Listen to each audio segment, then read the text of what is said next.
And it says, King Yudhisthira felt such ecstasy by honoring Krishna, his only lovable object, that tears glided down from his eyes. And although he wanted to see Lord Krishna, he could not see him very well.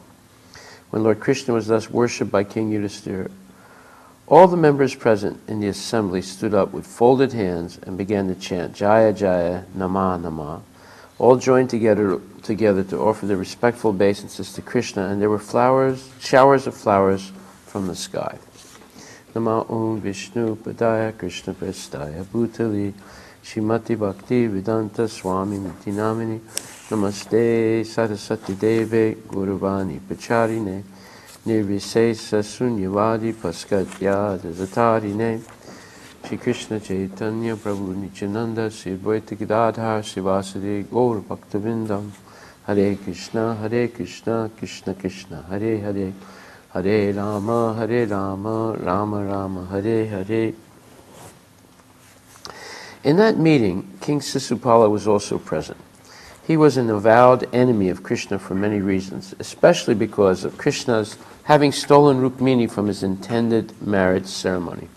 Therefore, he could not tolerate such honoring of Krishna and glorification of his qualities. Instead of being happy to hear the glories of the Lord, he became very angry. And when everyone offered respect to Krishna by standing up, Sisupala remained in his seat, but as he became angrier at Krishna's being honored, he stood up suddenly and raised his hand and spoke very strongly and fearlessly against Lord Krishna in such a way that Lord Krishna could hear him distinctly.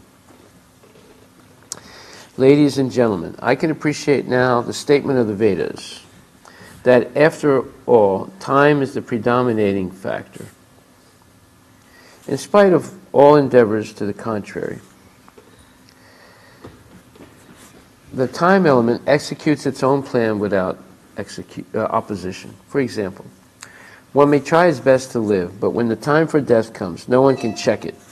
I see here that although many stalwart personalities are present in this assembly, the influence of time is so strong that they have been misled by the statement of a boy who has foolishly spoken about Krishna. So he's referring to Sahadev's glorification of Krishna and justification for Krishna to be the first person worshipped in the Rajasuya sacrifice. Many learned sages and elderly persons are present, but still they have accepted the statement of a foolish boy. This means that by the influence of time, even the intelligence of such honored persons as those present in this meeting can be misdirected. I fully agree with the respectable persons present here that they are competent to select the personality who can be worshipped first, but I cannot agree with the statement of a boy like Sahadeva, who has spoken so highly about Krishna and has recommended that Krishna is fit to accept the first worship in the sacrifice. I can see that in this meeting there are many personalities who have undergone great austerities, who are highly learned, and who have performed many penances. By their knowledge and direction, they can deliver many persons who are suffering from the pangs of material existence. There are great rishis here whose knowledge has no bounds, as well as many self-realized persons and brahmanas also. And therefore I think that any one of them could have been selected for the first worship because they are worshipable even by the great demigods, kings, and emperors. I cannot understand how you have selected this cowherd boy, Krishna, and have left aside all these great personalities. I think Krishna to be no better than a crow. How can he be fit to accept first worship in this great sacrifice? So here we see the envious statements of Sisupala, who definitely is expressing his animus towards Krishna out of envy. We cannot even ascertain which caste this Krishna belongs to, or to what his actual occupational duty is. Well, these apparent insults of Krishna are actually glorification also, because Krishna doesn't belong to any caste. He's transcendental to the varnas and the ashramas. So now we have what you call in French a double entendu, statements that are made that have a double meaning.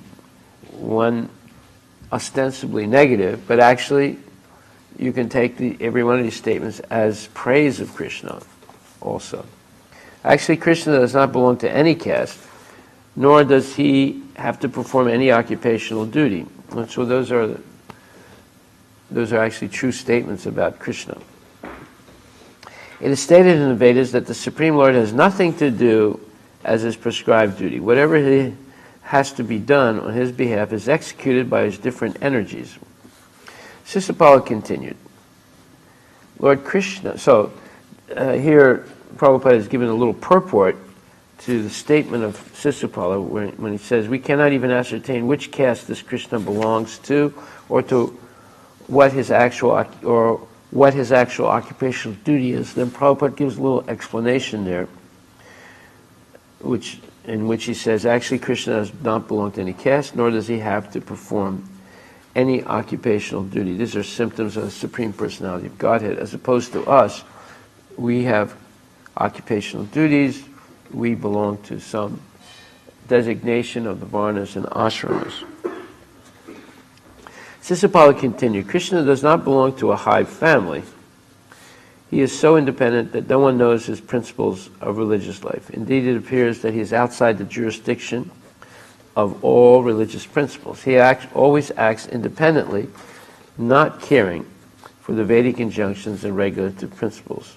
Well, all these statements apply to the Supreme Personality of Godhead, who is not subject to his own the principles of religion, because he's transcendental to it. He established the principles of religion. He exemplifies the principles of religion, but yet he is not bound by them. Therefore, he is devoid of all qualities. So now again, Prabhupada gives his purport to this. He says, Sisupala indirectly praised Krishna by saying that he is not within the jurisdiction of Vedic injunctions. This is true because he is the Supreme Personality of Godhead. That he has no qualities means that Krishna has no material qualities, and because he is the Supreme Personality of Godhead, he acts independently, not caring for conventions in social or religious principles. Okay? So here Prabhupada is quoting Sisupala, and then he's giving an explanation how Sisupala's statements, although apparently they're meant to insult Krishna, but in another sense they actually glorify Krishna. Sisupala continued, under these circumstances, how can he be fit to accept the first worship and the sacrifice?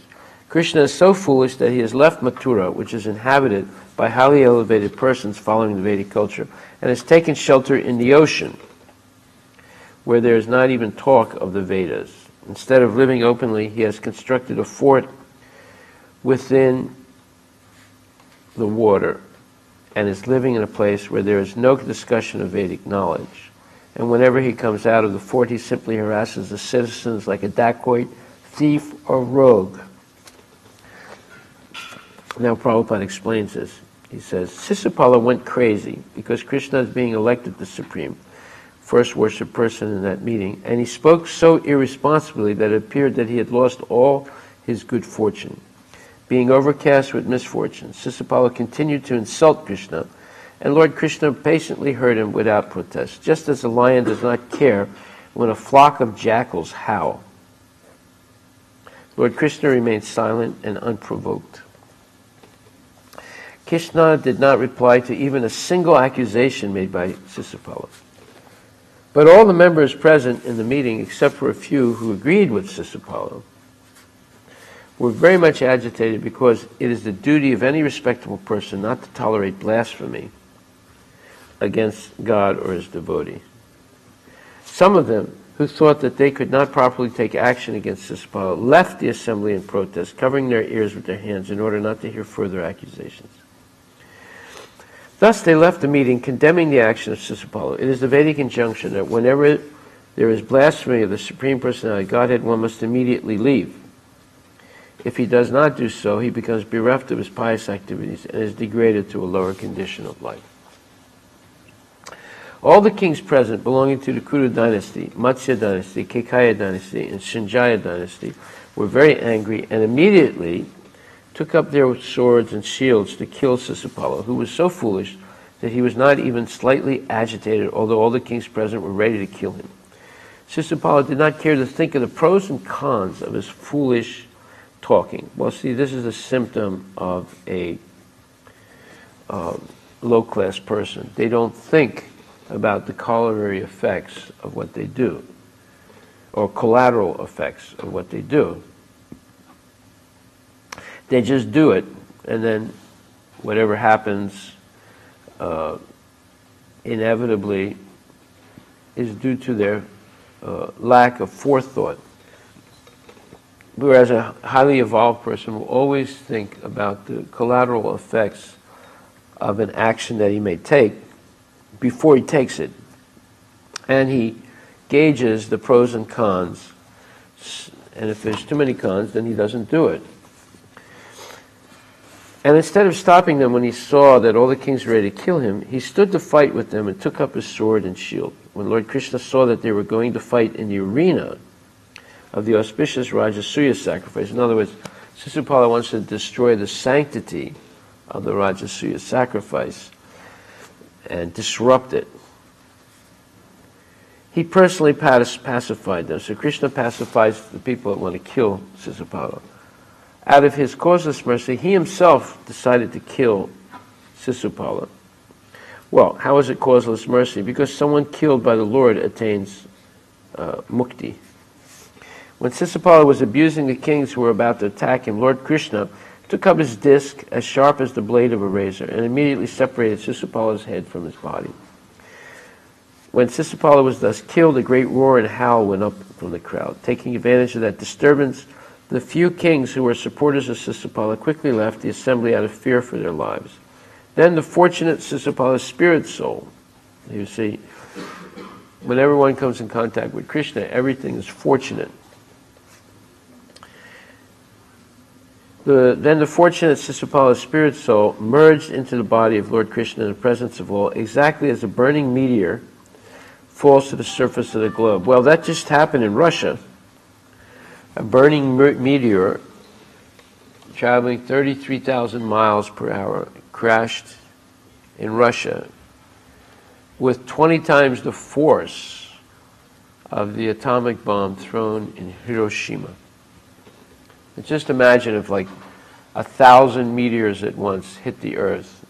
It'd be like 1,000 atomic bombs going off. And it caused great damage in Russia. Over 1,200 people were injured. Many buildings were seriously damaged by a large meteor that came into the Earth's orbit and crashed.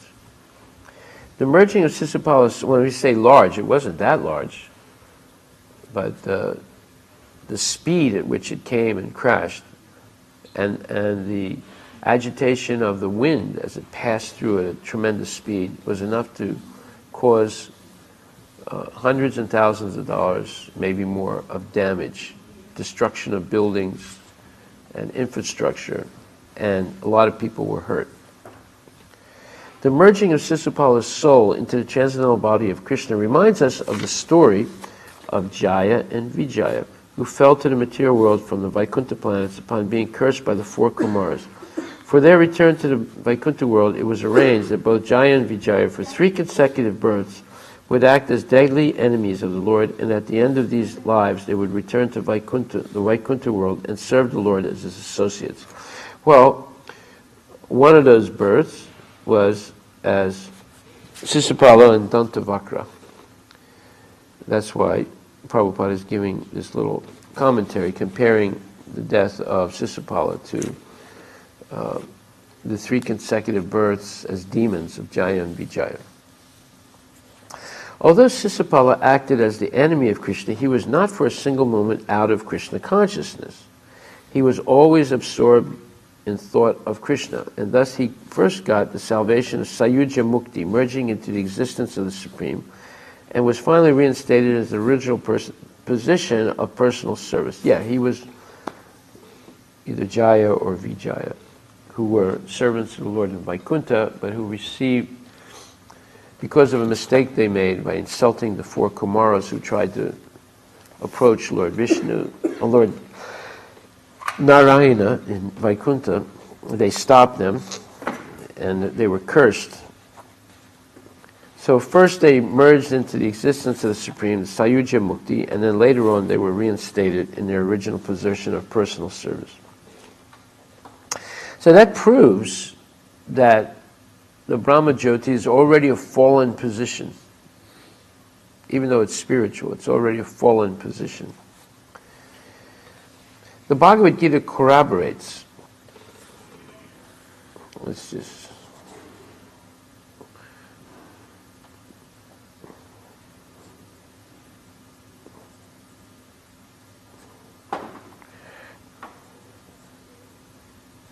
The Bhagavad Gita corroborates the fact that one who is absorbed in the thought of the Supreme Lord at the time of death immediately enters the kingdom of God after quitting his material body. After the salvation of Sisupala, King Yudhisthira rewarded all the members present in sacrificial assembly. He sufficiently remunerated the priests and learned sages for their engagement in the execution of sacrifice.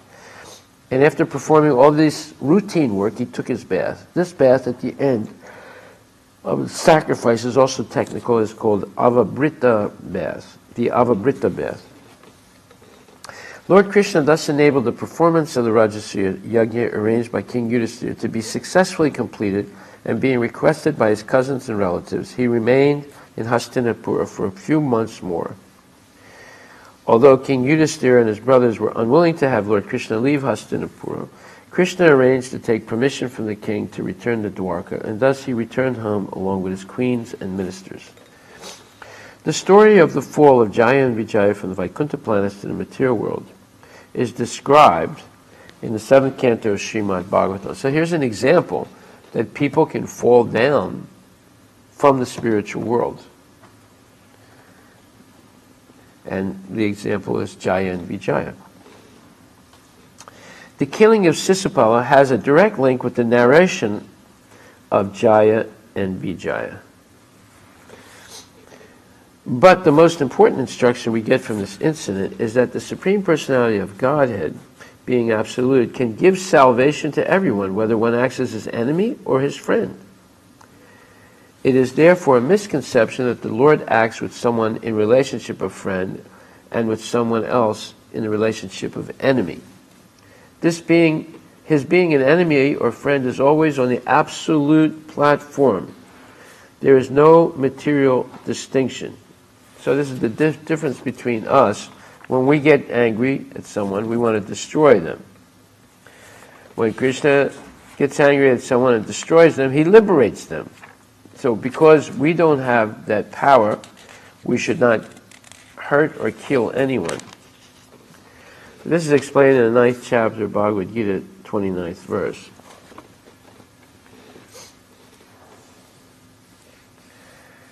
So it says, the example is often given that the Lord is like a desire tree. One second. The Lord is like a desire tree, and whatever one wants from this desire tree, the Lord supplies. But here the explanation is more complete. The Lord is here stated to be partial to the devotees. This is the manifestation of the Lord's special mercy to the devotees. The Lord's reciprocation should not be considered to be under the law of karma. It belongs to the transcendental situation in which the Lord and his devotees function. Devotional service to the Lord is not an activity of this material world. It is part of the spiritual world where eternity, bliss, and knowledge predominate. So that means that actually there is no punishment in Krishna consciousness, only reward. What appears as a punishment, like Krishna killing Sisupala, is actually a reward. And of course, we can't do that. We don't as well as Krishna does it. But Krishna's killing someone is his mercy on that person, because that person is liberated from the cycle of birth and death. And here it says that the Lord's reciprocation is not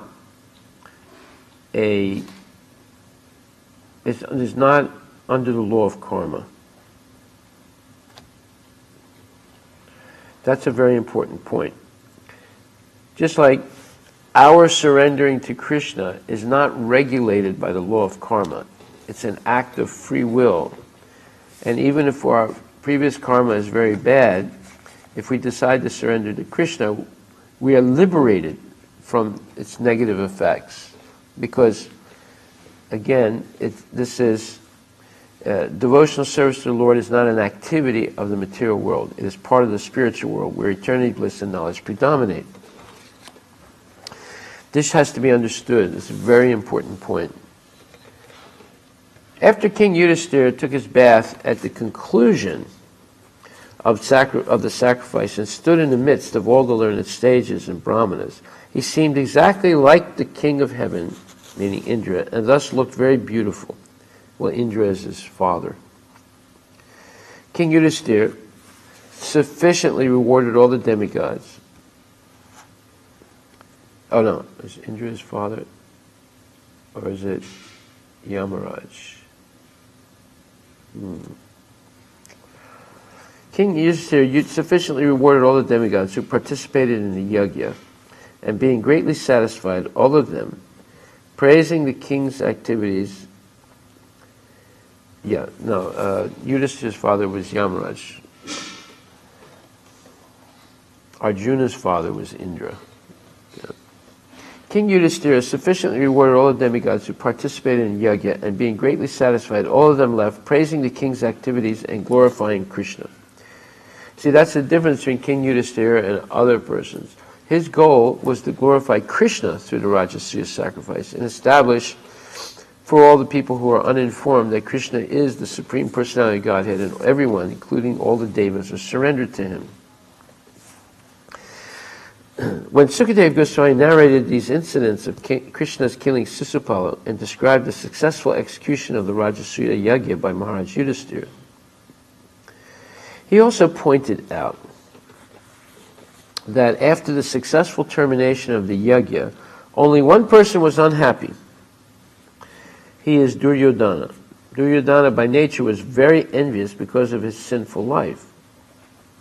And he appeared in the dynasty of the Kurus like a chronic disease personified to destroy the whole family.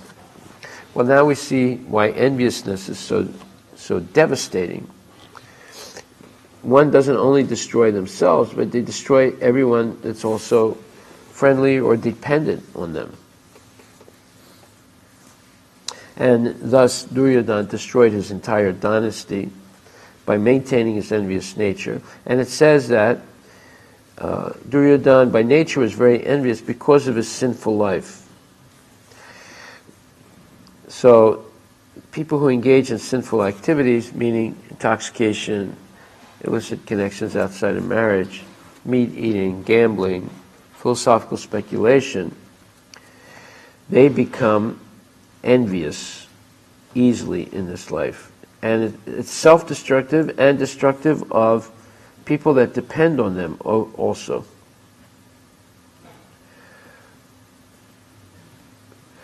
Sukadeva Goswami assured Maharaj Parikshit that the pastimes of Lord Krishna, the killing of Sisupala and Jarasandha, and the releasing of the imprisoned kings are all transcendental vibrations. No, these are not mundane stories.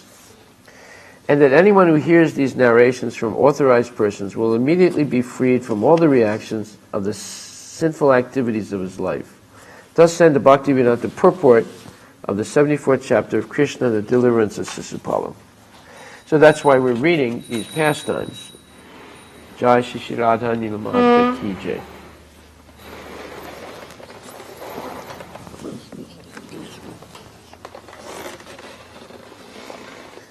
These pastimes, hearing them, is purifying, and it frees us from the reactions to our sinful activities in life.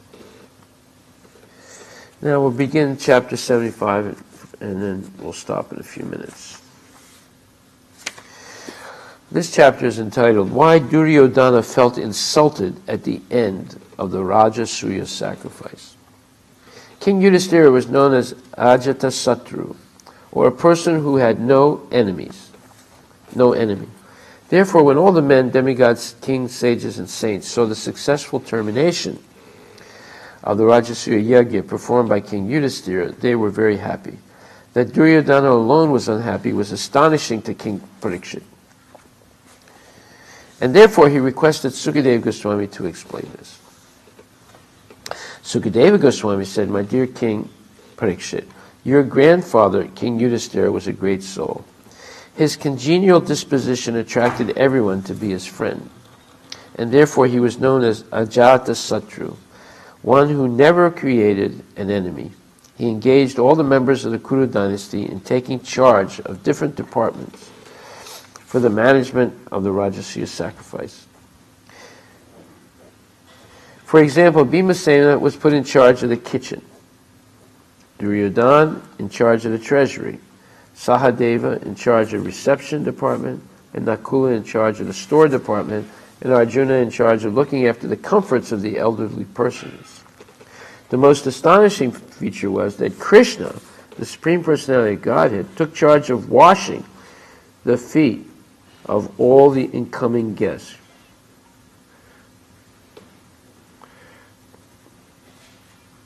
So, the queen, the goddess of fortune Draupadi, was in charge of administering the distribution of food, and because Karna was famous for giving charity, he was put in charge of the charity department. In this way, Satyaki, Vikarma, Hardikya, Vidura, Santardana, and Burishrava, the son of Balika, were all engaged in different departments for managing the affairs of the Rajasuya sacrifice. They were all so bound in loving affection for King Yudhisthira that they simply wanted to please him. So you see, Krishna Conscious Festival engages everyone in the service of Krishna. Friends, enemies, everyone, so that they become purified. But now we're going to hear why a person like Duryodhana, who was engaged,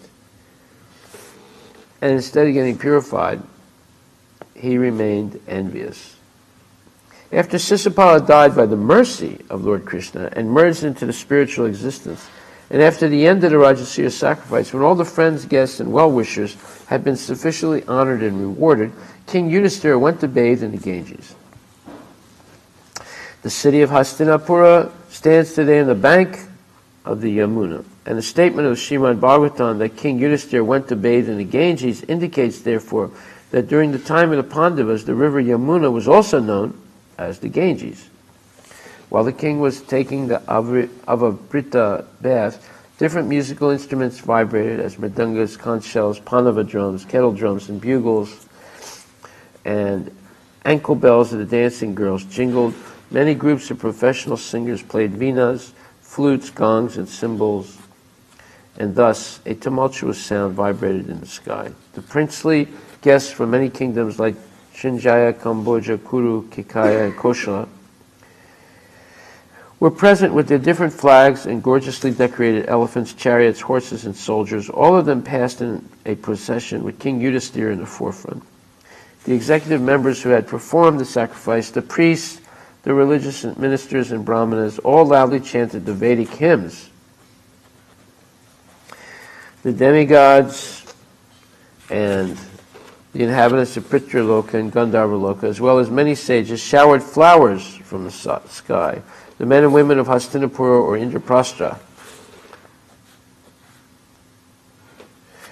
their bodies smeared with scents and floral oils, were nicely dressed in colorful garments and decorated with garlands, jewels, and ornaments. Enjoying the ceremony, they threw on one another liquid substances like water, oil, milk, butter, and yogurt. Some even smeared these on each other's bodies. In this way, they enjoyed the occasion. The professional prostitutes jubilantly smeared these liquid substances on the bodies of the men, and the men reciprocated in the same way. All the liquid substances had been mixed with turmeric and saffron, and their color was a lustrous yellow. So we see even prostitutes present in Hastinapur.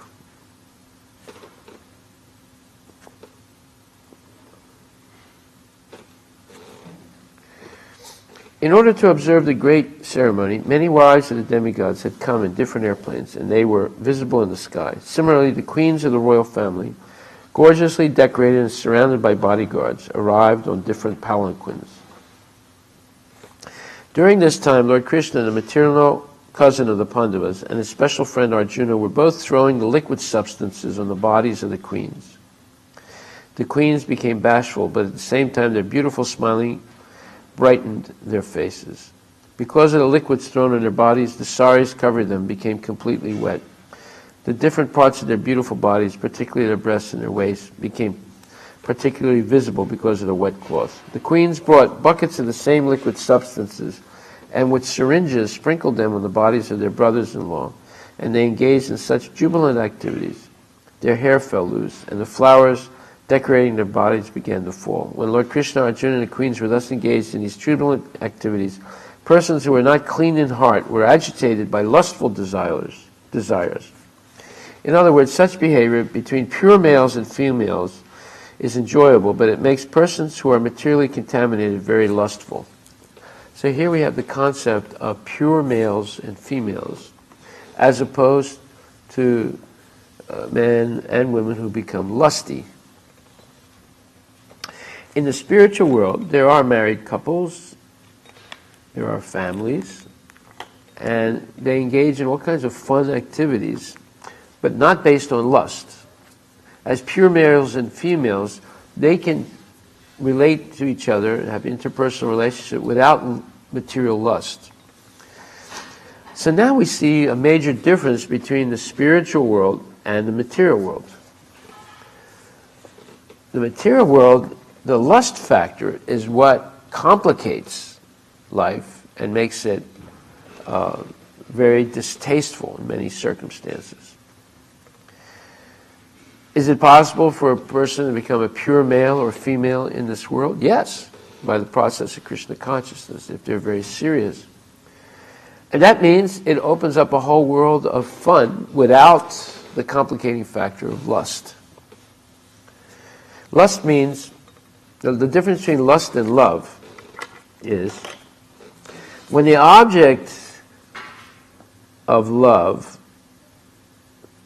is Krishna, it's love. And when the object of so-called love is the body of another person, it's lust.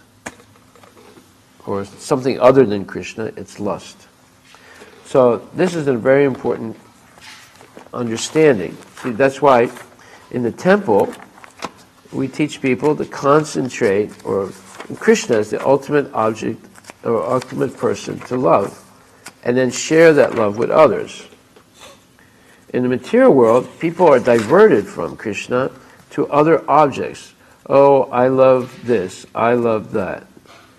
And because of that, they become affected by lust, which is the obsessive desire to own, control, and exploit something for one's selfish purposes. And this is also explained elsewhere in the Bhagavatam. In first canto, chapter 11,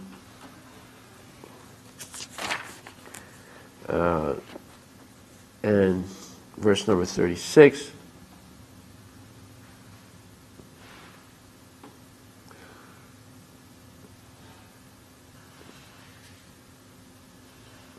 Yeah. So, First Canto, chapter 11, text 36. This is a chapter where it explains that Lord Krishna enters into Dwarka.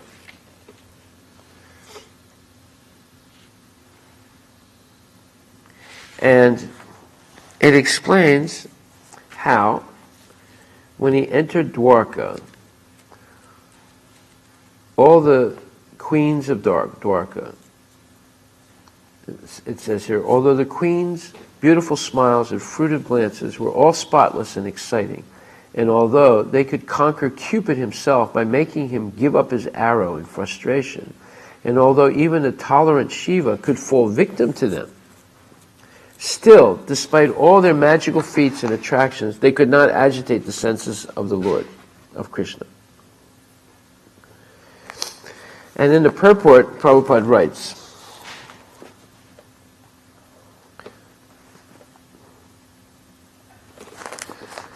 he says, the path of salvation, or the path going back to Godhead, always forbids the association of women. And the complete Sanatana Dharma, or Varnashram Dharma scheme, forbids or restricts association with women.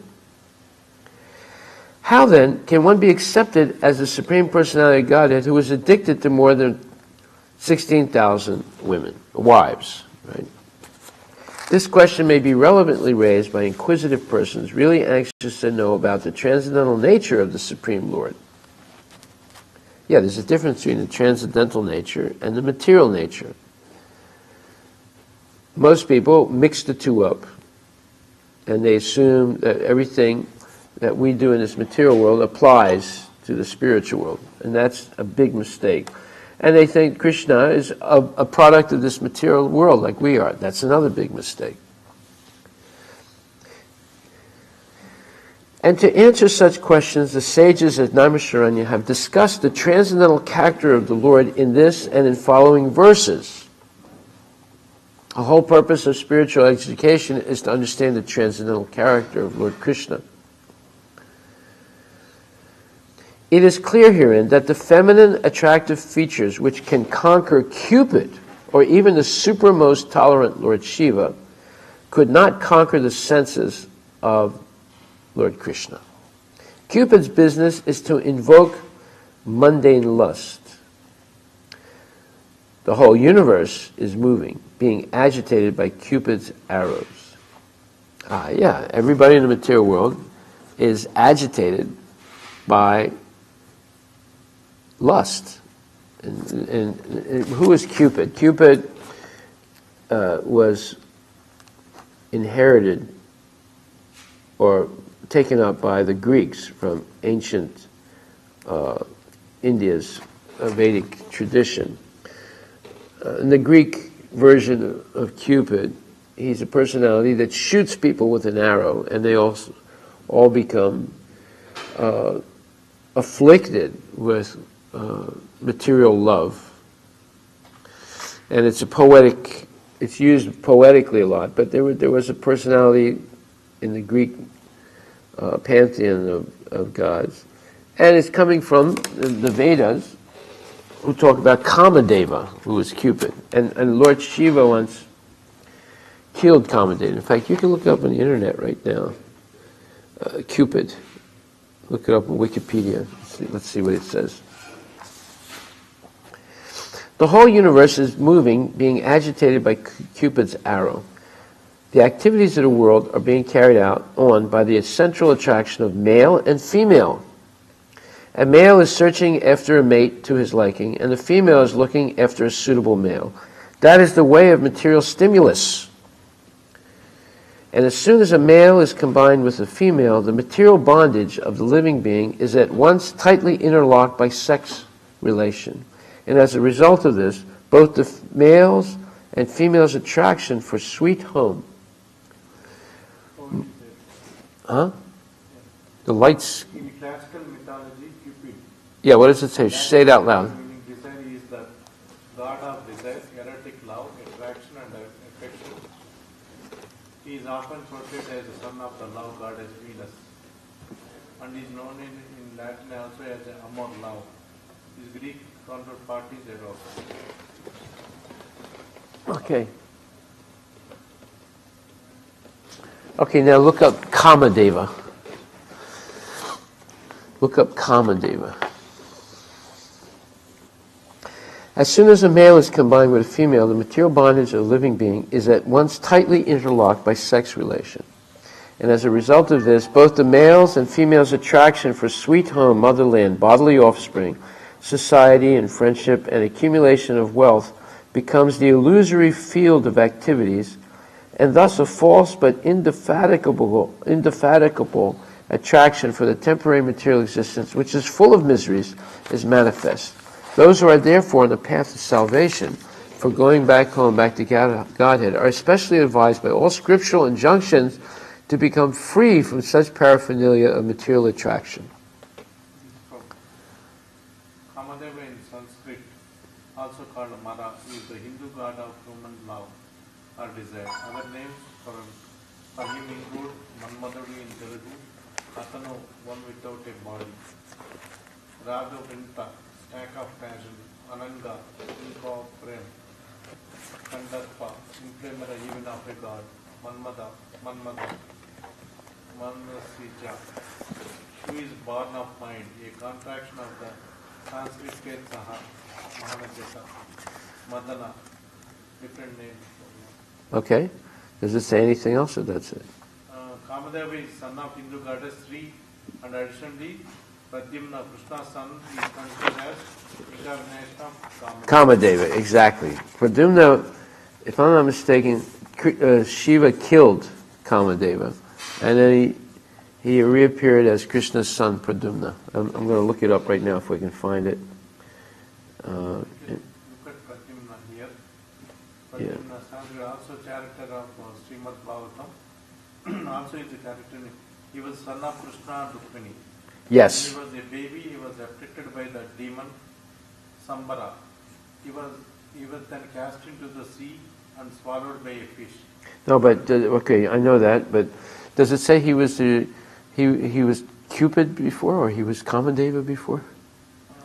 He was the son of Krishna. He was a very I'm coming here.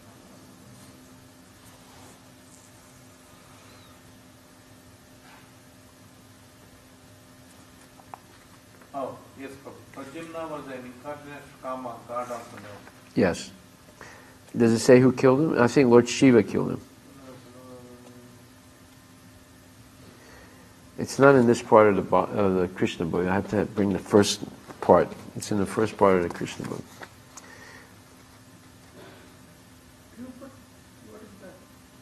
Kamadeva. I saw the same instruction near store. People are. Yes, Prabhu, here. Pradyumna was son of Lord Krishna and the 61st grandson of Adi Narayana.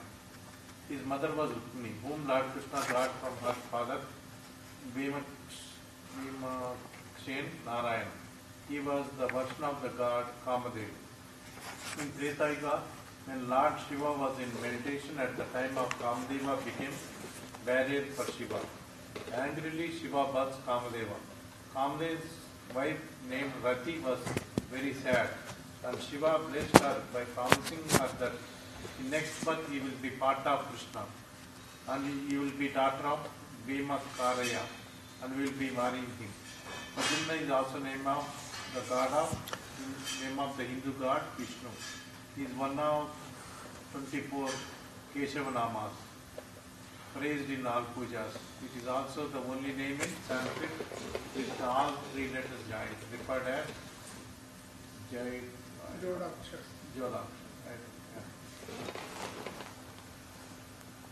Okay, yeah. So Pradyumna is previously was Kamadeva, who was killed by Lord Shiva because he tried to shoot Shiva with one of his arrows so that Shiva would become agitated, and Shiva killed him. Okay, so we're talking about pure males and pure females, as opposed to males and females who are overcome with lust. And here it says in the Bhagavatam,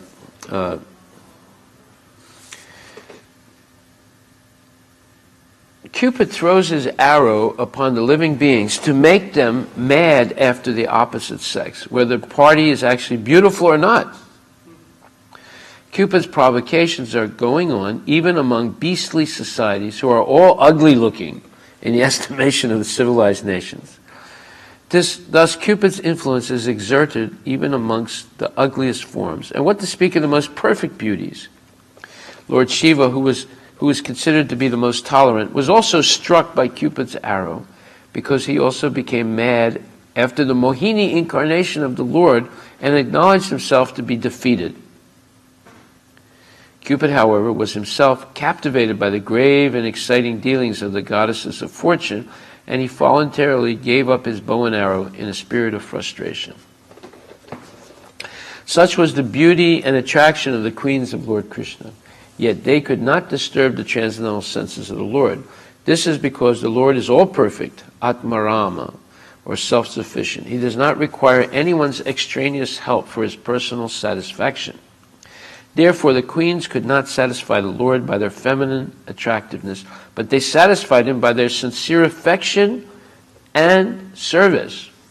Only by unalloyed transcendental loving service could they satisfy the Lord, and the Lord was pleased to treat them as wives in reciprocation. Thus, being satisfied by their unalloyed service only, the Lord reciprocated the service just like a devout husband. Otherwise, he had no business becoming the husband of so many wives. He is the husband of everyone, but to one who accepts him as such, he reciprocates. This unalloyed affection for the Lord is never to be compared to mundane lust. That's the point.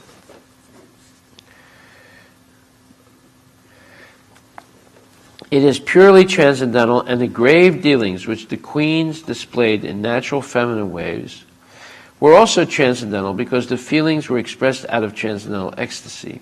It is always explained in the previous verse that the Lord appeared like a mundane husband, but factually his relation with his wives was transcendental, pure, and unconditioned by the modes of material nature. So, this is the problem when untrained people read the pastimes of Krishna. And the next verse explains this. The common materialistic conditioned souls speculate that the Lord is one of them. Out of their ignorance, they think that the Lord is affected by matter, although he is unattached. The word abuddha is significant here. Due to ignorance only, the foolish mundane wranglers misunderstand the Supreme Lord and spread their foolish imaginations amongst innocent persons by propaganda.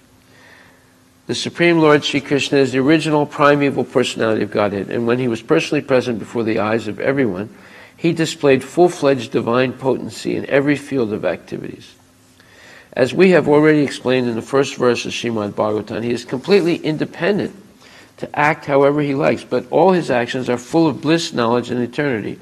Only the foolish mundaners misunderstand him, unaware of his eternal form of knowledge and bliss, which is confirmed in the Bhagavad Gita and Upanishads. His different potencies work in a perfect plan of natural sequence and doing everything by the agency of his different potencies.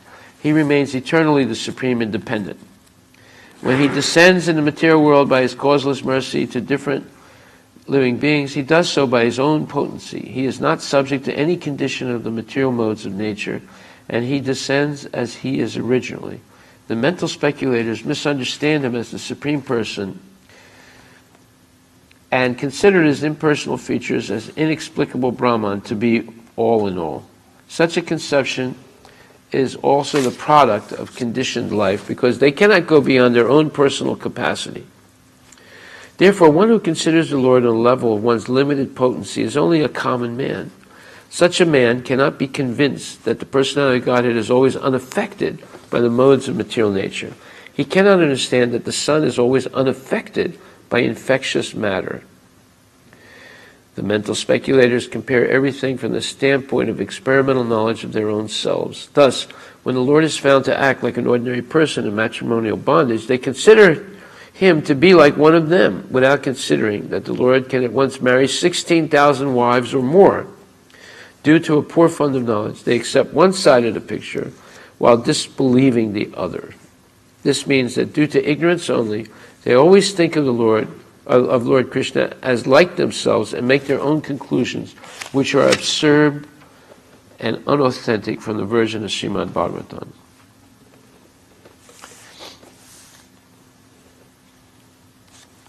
So a person who takes shelter of Krishna also becomes free of the influence of the material qualities if he's a sincere follower. So when Krishna is described as nirguna, that means that he's beyond the range of material affection. This was Arjuna's problem in the beginning of Bhagavad Gita. He was overwhelmed with material affection, and therefore he was not able to act on the order of the Lord. We see this, like some of our devotees come here from India, and they get a job, and they're working, and then their parents arrange for them to get married. As soon as they get married, they stop coming a lot less. They start coming a lot less than before, right? Because they get entangled. Now, we're not blaming them, but that's the nature of material affection. It becomes entangling, and then one has less and less time. Prabhupada says if you're married, 50% of the time you're with Krishna, 50% of the time you're with your wife or your family. But the training in Krishna consciousness is not to ignore the wife and family, but not to become so entangled that we diminish our service to Krishna. Okay, so this is an interesting part of the Bhagavatam, first canto, 11th chapter. And all this was explaining the difference between love and lust. There's some famous purports about that. Let me see.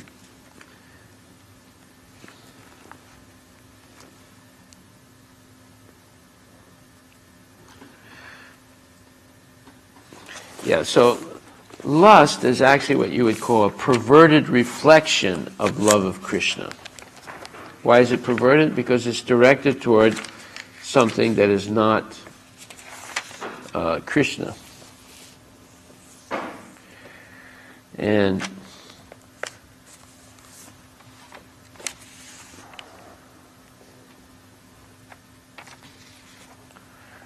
let me just see if I can find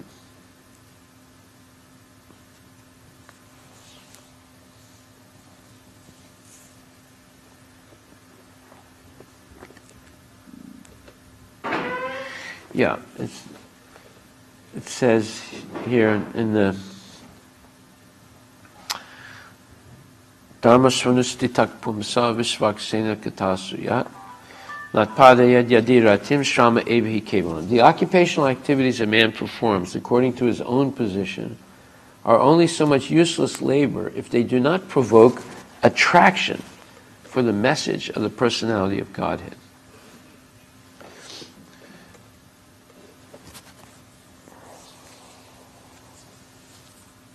And it says here, there are different occupational activities in terms of man's different conceptions of life.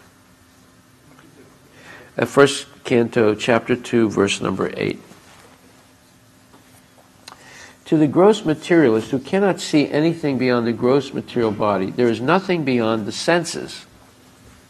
Therefore, his occupational activities are limited to concentrated and extended selfishness.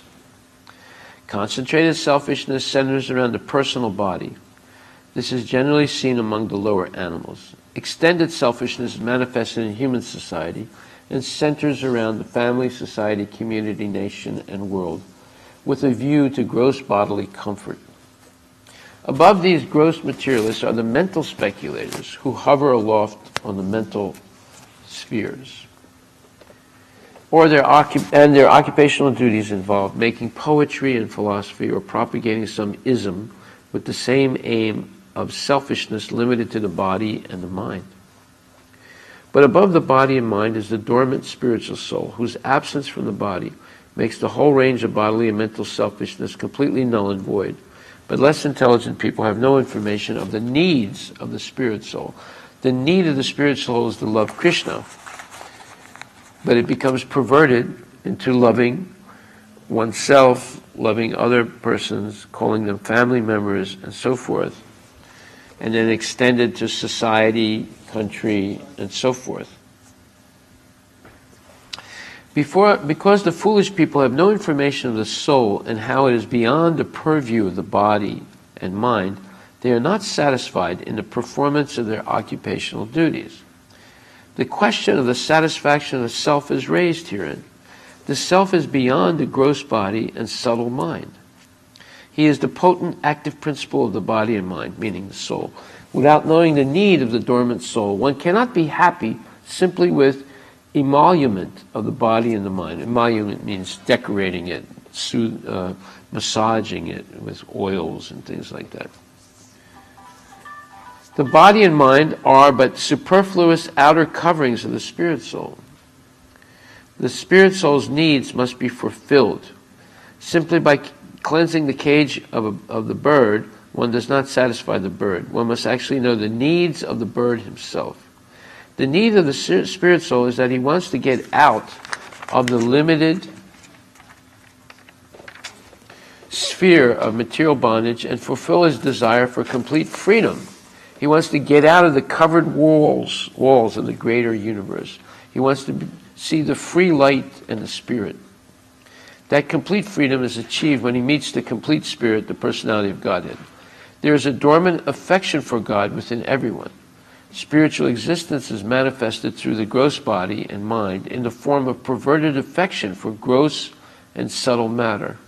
Therefore, we have to engage ourselves in the occupational engagements that will evoke our divine consciousness. This is possible only by hearing and chanting the divine activities of the Supreme Lord.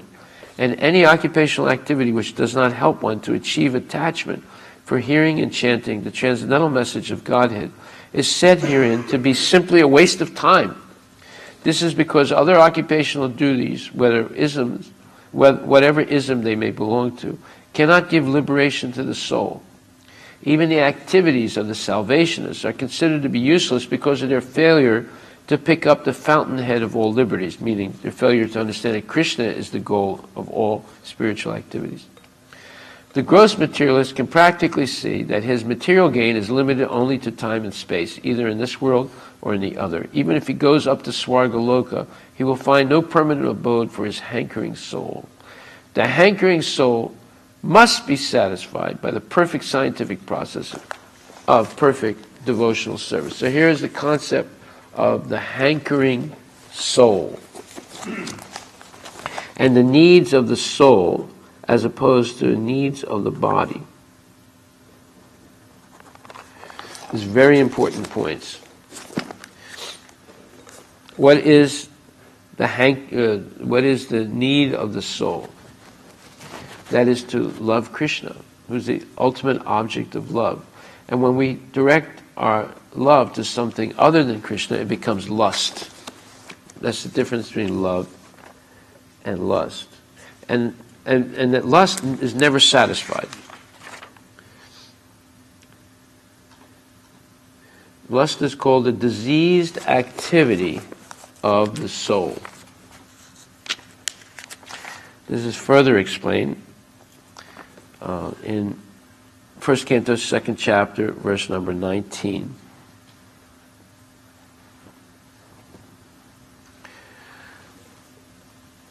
It says, a living being in his normal constitutional position is fully satisfied in spiritual bliss. This state of existence is called Brahma Bhuta, or Atmanandi, or the state of self-satisfaction.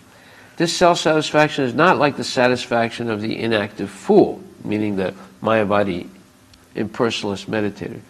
The inactive fool is in the state of foolish ignorance, whereas the self-satisfied Atmanandi is transcendental to the material state of existence. This stage of perfection is attained as soon as one is fixed in irrevocable devotional service. Devotional service is not inactivity, but the unalloyed activity of the soul. The soul's activity becomes adulterated in contact with matter, and as such, the diseased activities are expressed in the form of lust, desire, hankering, inactivity, foolishness, and sleep. The effect of devotional service becomes manifest by complete elimination of these effects of passion and ignorance. This is a very interesting statement. The effect of devotional service becomes manifest by complete elimination of these effects of passion and ignorance. What are the effects of passion and ignorance? Lust, desire, hankering, inactivity, foolishness, and sleep. The devotee is fixed at once in the mode of goodness, and he makes further progress to rise to the position of Vasudeva, or the state of unmixed sattva or Suddha sattva. Only in the Suddha sattva state can one always see Krishna eye to eye by dint of pure affection for the Lord. A devotee is always in a mode of unalloyed goodness, therefore he harms no one, but the non-devotee, however educated he may be, is always harmful. A devotee is neither foolish nor passionate. The harmful, foolish, and passionate cannot be devotees of the Lord, however they may advertise themselves as devotees by outward dress. A devotee is always qualified with all the good qualities of God. Quantitatively, such qualifications may be different, but qualitatively, both the Lord and his devotee are one and the same.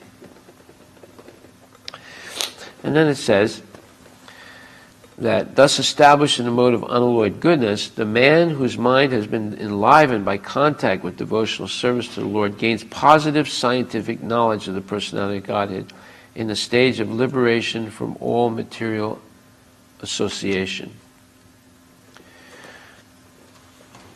So it is said, and we'll stop with this purport.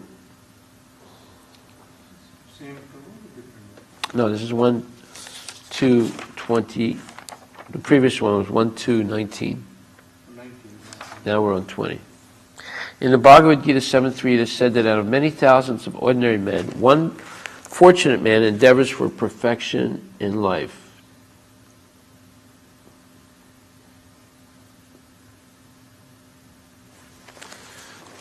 Okay, one second. I'm going to just jump to something else real quick.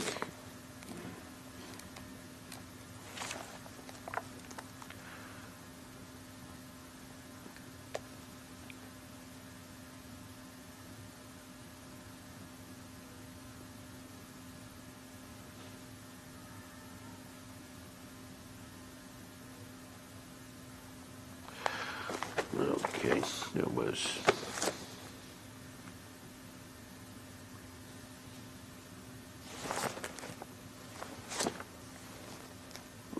Okay, so mostly men are conducted by the modes of passion and ignorance, and thus they are engaged always in lust, desire, hankering, ignorance, and sleep. So the symptom of the mode of passion is lust and desire. So you desire something, you understand. Lust means it's an excessive desire, and it becomes obsessive, that you must have something to exploit. It can be a woman or man, or it can be a car, or it can be a position, and you want to exploit it for your own sense gratification. Out of many such man-like animals, there is actually a man who knows the responsibility of human life and thus tries to make life perfect by following the prescribed rules, duties. And out of many thousands of such persons who have thus attained success in human life, one may know scientifically about the personality of Godhead, Shri Krishna. In the same Bhagavad Gita, 1855, it is also said that scientific knowledge of Shri Krishna is understood only by the process of devotional service, bhakti yoga. The very same thing is confirmed herein in the above words. No ordinary man, or even one who has attained success in human life, can know scientifically or perfectly the personality of Godhead. Perfection of human life is attained when one can understand that he is not the product of matter, but is in fact spirit. And as soon as one understands that he has nothing to do with matter, he at once ceases his material hankerings and becomes enlivened as a spiritual being.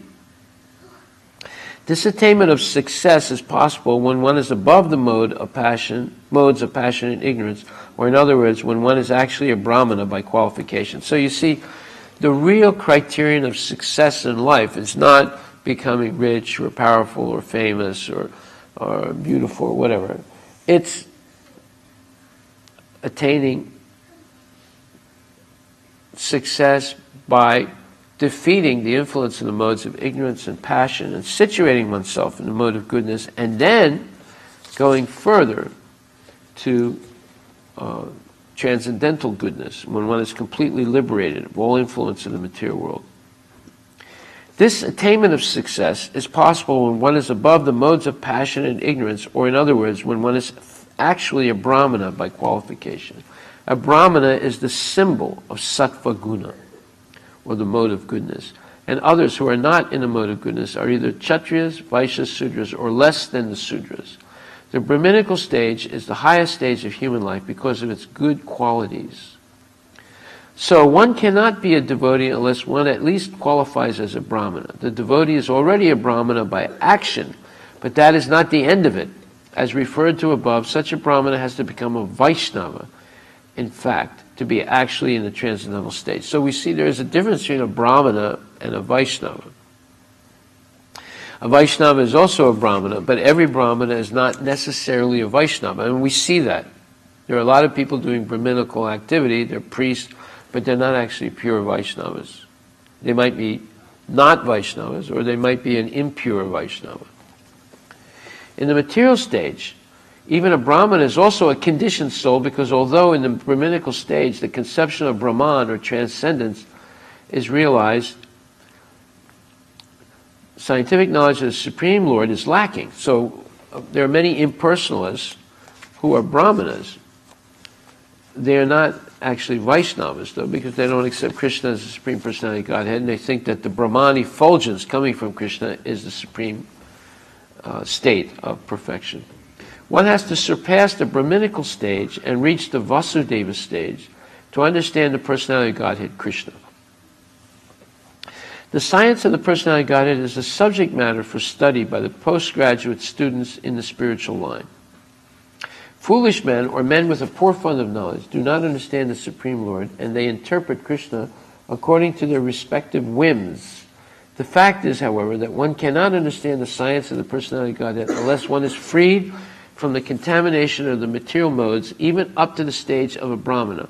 When a qualified Brahmana factually becomes a Vaishnava in the enlivened state of liberation, he can know what is actually the Personality of Godhead. So, here is a clear understanding that actually love of Krishna can only be attained in the transcendental state of goodness, not in the conditioned state.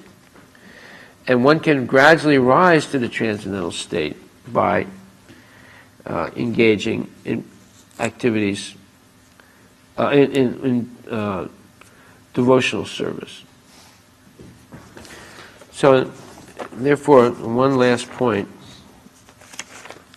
The difference between love and lust is also explained in Bhagavad Gita. And that is that's 3rd chapter, 37th verse, where it's explained in the purport how to transform lust into love. So this verse, Kama esa, Krodha esa, Raga guna samudbhavam, Mahasana mahapapma, Vidi enam iha vairinam. 3rd chapter, 37th verse. Huh? Yeah. So, it says, the Personality of God had said, it is lust only, Arjuna, which is born of contact with the material mode of passion, and later transformed into wrath, and which is the all-devouring, sinful enemy of this world. And it says, when a living entity comes in contact with the material creation, his eternal love for Krishna is transformed into lust in association with the mode of passion. Or in other words, the sense of love of God becomes transformed into lust, as milk in contact with sour tamarind is transformed into yogurt. Then again, when lust is unsatisfied, it turns into wrath or anger. Wrath is transformed into illusion, and illusion continues the material existence. Therefore, lust is the greatest enemy of the living entity, and it is lust only which induces the pure living entity to remain entangled in the material world. You know, there's fluctuation of the electrical current here. You can see it. That is fluctuation. I thought when people open the door that the air is going up and the sound is coming. No, but you can see the light gets lighter and darker. Oh, that's because I think outside wind is there. Okay. But anyway, it's a fluctuation in current. Yeah.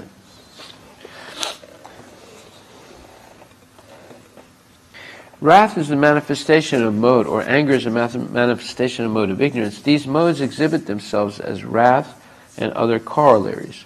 If, therefore, the mode of passion, instead of being degraded into the mode of ignorance, is elevated to the mode of goodness by the prescribed method of living and acting, meaning Krishna consciousness, then one can be saved from the degradation of wrath by spiritual attachment. The Supreme Personality of Godhead expanded himself into many for his ever-increasing spiritual bliss, and the living entities are part and parcels of this spiritual bliss. They also have partial independence, but by misuse of their independence, when the service attitude is transformed into the propensity for sense enjoyment, they come under the sway of lust. This material creation is created by the Lord to give facility to the conditioned souls to fulfill these lustful propensities. And when completely baffled by prolonged lustful activities, the living entity begins to inquire about their real position. Now, this is really high quality information here. Yeah. This inquiry is the beginning of the Vedanta Sutra, wherein it is said, Atato Brahma Jigyasa. One should inquire into the Supreme. And the Supreme is defined in Srimad Bhagavatam as Janmadasya Yato Nivayad Itaratascha. Or, the origin of everything is the Supreme Brahman. Therefore, the origin of lust is also in the Supreme. If therefore lust is transformed into love for the Supreme, or transformed into Krishna consciousness, or in other words, desiring everything for Krishna. Okay, so lust means desiring everything for myself. Love means desiring everything for Krishna. Then both lust and wrath, or lust and anger, can be spiritualized. Hanuman, the great servitor of Lord Rama, exhibited his wrath, or his anger, by burning the golden city of Ravana.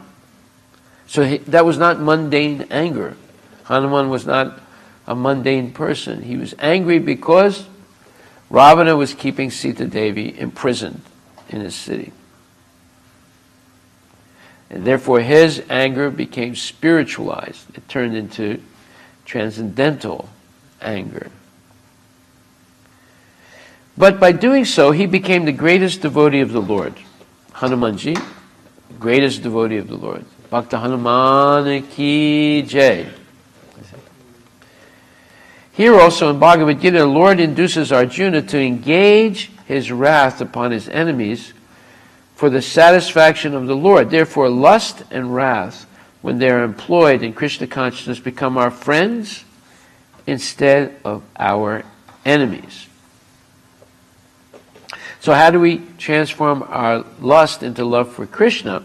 Well, instead of desiring everything for ourselves, we desire everything for Krishna. Just like we're desiring another temple for Krishna. It's not for our own satisfaction. In fact, we're going through a lot of headache and anxiety to hopefully make it happen. It'll happen only if Krishna lets us. But whether it happens or not, we're not disturbed by it, because we continue our service to Krishna. Just like we continue our service in a little house for 17 years, 16 years. Doesn't matter. You can continue your service under a tree, like the Goswamis. They worship, Sanatana Goswami worship is a deity of Madan Mohan under a tree. He had no fixed residence. So, the origin of lust is also in the Supreme. Therefore, lust is transformed into love for the Supreme, or transformed into Krishna consciousness, or in other words, desiring everything for Krishna. Then both lust and wrath can be spiritualized. So, we transform our lust for material things into love for Krishna,